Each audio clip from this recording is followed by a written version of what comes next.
Alright, my name's Tom, and today I'm going to be talking about things and stuff with my good friends Megan and Pickard. Pickard, I can only assume, is some sort of Wikipedia-powered robot from the future, sent back to be good at pub quizzes. And Megan has noticeably longer hair than she had last week, which is good. So yeah, this is Safehouse.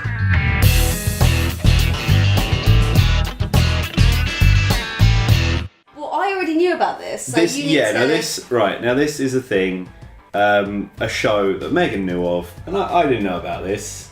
And then thankfully, Megan, I introduced you to introduced me to to RuPaul's Drag Race. Now, if there is a more entertaining show on television, I don't want to know about it. I don't want to know about Just it. get rid of it, because it's clearly not going to be as good. You don't even know, right? You don't even know, Vic. I don't even want to know. Yes, you do, because this is what Tom was saying, right? We was round. It was Georgia's place. Yes. Georgia's, and I said, "Oh, Georgia, didn't you say that you wanted to watch RuPaul's Drag Race?" And you were like, "Oh." Yeah, that's it. Me and Dan collectively were like, "Oh, yeah." RuPaul's Drag Race." John was like, John knows better to speak up. Yeah. So we were like, "Oh, it's gonna be crap." And within what, 5 minutes? Brilliant. I had a favourite. Alaska's the best one. It was season 5. It was season 5. And anyone who disagrees that Alaska was the best one is wrong, right?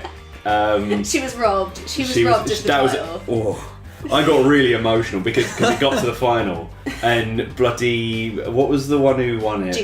Jinx Monsoon won it, right? Jinx Monsoon won. I was heartbroken. The final obviously was Roxy Andrews. Roxy Andrews, Jinx Monsoon, and Alaska Thunderfuck 5000, right? It's just words together. And bloody Jinx Monsoon won.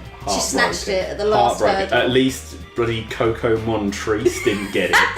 Was that hyphenated? Montrese? No, it was all one word. Coco Montrese. She is shady bitch. She's throwing shade like no one's nothing to do with Coco Montrese. What you need while talking about the show is just like the glossary of terms. I'm struggling. Yeah, that's because I had. Okay, well here you go. So throwing shade is Mm. basically like putting someone down. Yeah, like giving them like evils. It's like, mate, you're throwing them shade. Throwing them shade. You know, if you say, or you're trying to steal the limelight from them, that could also be. Then you are in a shady bitch. Yes. You're being a shady bitch. Right. Okay, yeah. What else is there? Well, obviously there's Shantae You Stay. Shantae You Stay, which is when they're doing the elimination, and the elimination is they have to lip sync to a dance song, and like do an improvised dance act while lip syncing, and the one who did it best gets to stay. RuPaul will say Shantae You Stay, and then the one who loses again, she goes sashay away. Sashay away. God. It's brilliant. It's awful.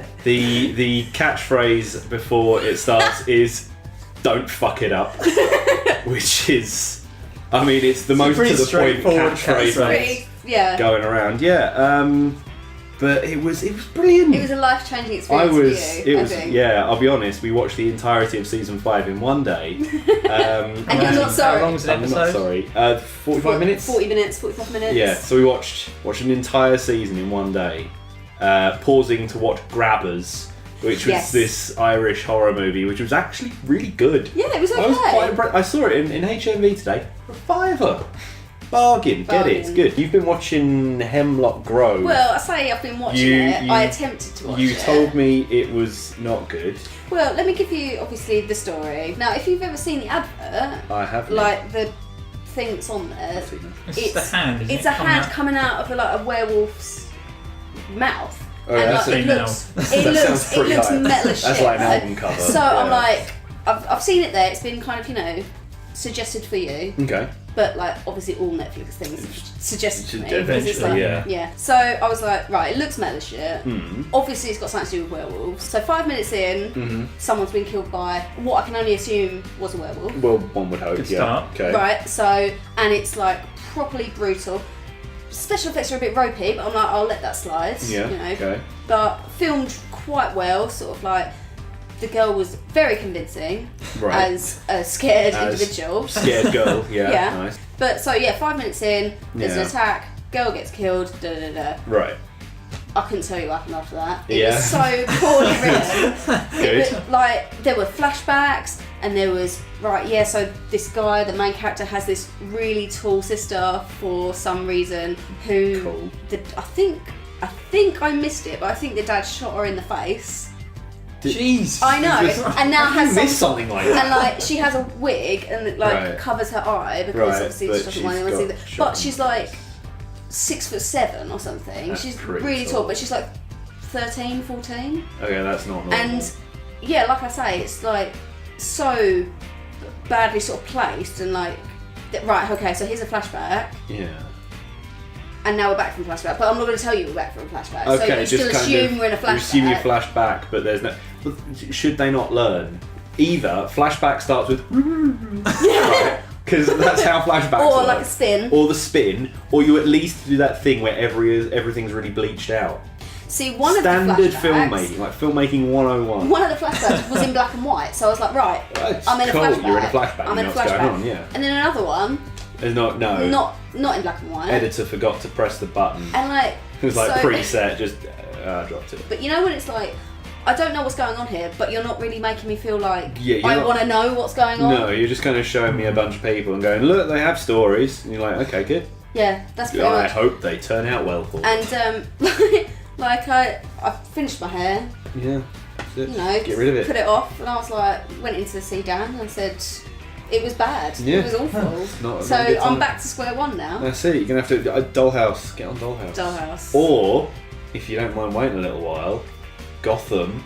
New thing. Trailer for Gotham came out. I know. How do you feel about it? I have no idea. I have emotions about it, but I don't know what they are yet. But it looks alright. It looks like it looks watchable. Jim Gordon punching dudes, which sounds great. I'm okay with that. Yeah, they all look a bit like kids. They all look like teenage. I don't know if they're going down that Smallville route where everyone's just the same person they were, but younger. Even like Catwoman, she looks like 14. Catwoman's like a child. Catgirl. And Poison Ivy is quite clearly about 8 in that trailer. Poison Ivy with like a squirt. Like standing next to a pot. Yeah, it's like otherwise they wouldn't have noticed. Like there's a girl next to. Oh, it's a okay. Oh, she's next to a pot plant. It must Fair enough. Must be Poison Ivy because she cannot be seen without a pot plant. The only one I really care about is how they deal with the Riddler because Riddler is and always will be my favourite Batman villain, and they got a guy who looks exactly like Nick Holt, but he's not Nick Holt. He's not, but he looks exactly like Nick Holt. We've got the contracts to prove it. There is legalised forms about this. No, I mean Nick Holt would have been a good shout. He would have been a young Riddler. Now you've said it. Yeah, but so they just got a guy who looks like Nick Holt, which again, it's fine. It's cool. Yeah. If they deal with the Riddler just fine, I am chuffed. I'll be happy, that's all I want. I can't see myself being like, oh my god, I can't wait to see the next one though. No, I will probably drop in and out, see how it goes. Jim Gordon punched a guy this week. Inoffensive, throw it on to watch. Yeah, it's background. Like Agents of S.H.I.E.L.D. Maybe it could be when you... That could be your thing. During hair straightening. Yeah. New hair straightening. Put it on in the background, watch Jim Gordon punch a child. That's the thing. Power Rangers. Now let's just take a moment. They have announced, like Lionsgate in fact, Lionsgate and Saban have announced a gritty reboot of the Power Rangers. A film or a TV series? No, this is a film. A legit feature-length gritty reboot made by Doctor Ooze, because that guy, or Mr. Ooze, whatever his stupid name was. Do you mean Ivan Ooze? Ivan Ooze. Yeah. Oh mate. Which, by the way, was on the other day, and I said to Dan, let's watch Mighty Morphin Power Rangers. Yeah. He was not up for it at all. I was like, right, well, I'm recording it. Does he not remember like the third act where they go to the new planet and there's the super hot woman? I know, right? It's like, keep up. Something for the dads. Yeah, there you go. That's all you want. Here's a nugget of my childhood. I was a huge Power Rangers fan. So was I. Like crazy. And obviously, it all kind of blew up when I was in like primary school. Yeah. And all the boys liked the Red Ranger or the Green Ranger or the Blue Ranger. Who was your favourite? Clearly Green Ranger. The Green Ranger. His name was Tommy. The Red Ranger. I changed my middle name to Jason. Well, I told my parents I had. Yeah, that's they had to deal with it. Yeah, no, I was. You changed my middle name. I was already a Tommy, so I had to be the Green Ranger. Yeah, that's fair enough. Yeah. Well, because like with the girls, you kind of only have two options. You have the pink or the yellow. Yeah. Right. let's leave the racism. Let's just shelve the casual racism involved with those particular ranges. In my primary school, all the girls like pink, and one of my most vivid memories of being a child was sitting with everyone being like, oh, I love the Pink Ranger, and everyone having their Pink Ranger doll, and saying to myself, I don't want to like the Pink Ranger because everyone likes the Pink Ranger. Too mainstream. I'm going to like the yellow Ranger. So basically, even at the age of like 4, I was trying to be a hipster. That's fair enough. Yellow Ranger was cooler than the Pink Ranger though. She was. She was hype. Do you remember when you were a kid? I don't know if I was the only one that had them, but you had these books. Right. And when you turned the page, they had like little pictures, and down the side was like little buttons. Then you press the buttons and it makes the sound. I had a Power Rangers one. Awesome. And I used to drive my mum crazy by pressing the Go Go Power Rangers around the house. Just like, loop it. Yeah, basically. I pretty much did that with the theme song to the movie. Yeah. Fair enough. Oh, good times. Quite a meta shit intro to that song. Yeah, I know. That's the thing. Like, surely they're going to keep the theme. Yeah. They have to get like Lamb of God to play. Some double hits. Like, I expect at least Lamb of God. Like that's like your minimum. Like bare minimum Lamb of God. Like if you wanna come in here with like some like death metal, black metal, some Norwegian. Go nuts. Yeah, if you want to find some obscure Norwegian band where you can't read their logo, then great. Absolutely. But Lamb of God doing the Power Rangers theme, I would buy nothing else for the rest of my life. Right, here's the thing. This is some news. This is not only news. This is news that was on the actual news on a television. Right, the Norwegian army have basically gone, right, we need to see outside our tanks. We've got tanks, we're driving them around. Problem with the tank is you pop your head out to see what's going on, you get shot in the head, right? So the Norwegian army have gone, how about we just put little cameras on the outside and then we just put an Oculus Rift headset on. So now the Norwegian army are training to use tanks with an Oculus Rift. So they're sitting inside with an Oculus Rift on, just going, oh no, nothing there. Oh look, there's a bloke. Boom. The Oculus Rift. The Oculus Rift. Which is owned by Facebook. Owned by Facebook. This cannot go well. It's. I like the idea that it's going to status update. Yeah, auto update to Facebook. Tank 001 has splattered this guy. Like they showed a clip on the news last night, and it's still early days, but it's just the idea. Just that sentence in itself already gives me an image of what they showed on the news. It was all like CGI landscape. Yeah, it wasn't great. So, but I mean, it's just cool. They're sitting there and they're little Oculus. But then I'm like, well, what if the calibration goes off? Because it does sometimes. You'll be like, oh, I'm playing my Oculus. Oh no, it thinks I'm looking over there. And so the tank just drives off a bridge. You know, they're really going to have to work the bugs out before that. It's a really cool piece of tech. Oh yeah, I would love to get my hands on one or something. I played a terrible game with it. I played Strike Suit Zero. Oh, I know of that. Which is like a space shooty man. Shoot the man's in space, yeah. With the Oculus Rift, it improved it about 1,000%. Awesome. But yeah, it is really, really cool. You feel kind of like a numpty playing it though. You're just kind of going. You're looking all around. You don't want to play it with anyone near you. No. So I was playing it in this tiny event room in London. Yeah. And I did feel a bit self-conscious with people just watching over you, but it was a lot of fun. That sounds awesome. I want one now. I do want one. We'll do a Oculus Rift battle. Guild Wars. Yeah, Oculus Rift Guild Wars. I want Oculus Rift Gang Beasts.